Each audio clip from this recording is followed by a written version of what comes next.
बिस्मिल्लाहिर्रहमानिर्रहीम। शेख इजाज़ अहमद।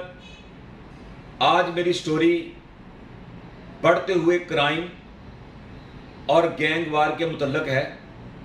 साहिवाल डिवीज़न इंतहाई पुरअमन, पीसफुल, मोहब्बत करने वाले, इखलाक वाले लोग हैं। अगर इनका कोई नुकसान हो जाए तो वाह वेला नहीं करते।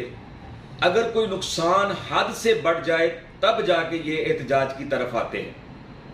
चीचा वतनी काफ़ी अरसा से सेक्टेरियन मामलात में उलझा रहा है। कई कत्ल हुए हैं। बड़ी मुश्किल से हम इस इलाके को अमन की तरफ लाए हैं। तमाम मकातबे फ़िक्र अब अमन की बात करते हैं। अब वहाँ गैंग वार 1.5-2 साल से शुरू हो चुका है। गैंग वार के करिंदों ने आपस में भी कई कत्ल किए हैं, टारगेट किलिंग की है। अब हमारे इंतहाई शफीक मेहरबान दोस्त मरकज़ी अंजुमन ताजरान के सदर यूसुफ जमाल टिक्का साहब को टारगेट करके कत्ल किया है, जिसकी हम पुरजोर मजम्मत करते हैं। डिवीज़न और पंजाब भर के ताजर सरापा एहतजाज हैं। हम ताजरों के साथ हैं।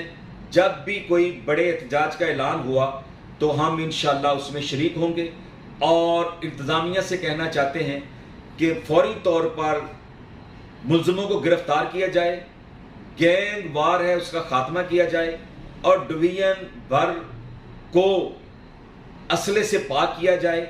नजायज़ असला जिसके पास है उसे करार वाक़या सज़ा दी जाए। सर्च ऑपरेशन करके जो भी गुंडे बदमाश ठहरते हैं, डकैत चोर ठहरते हैं, उनकी निशानदेही होनी चाहिए।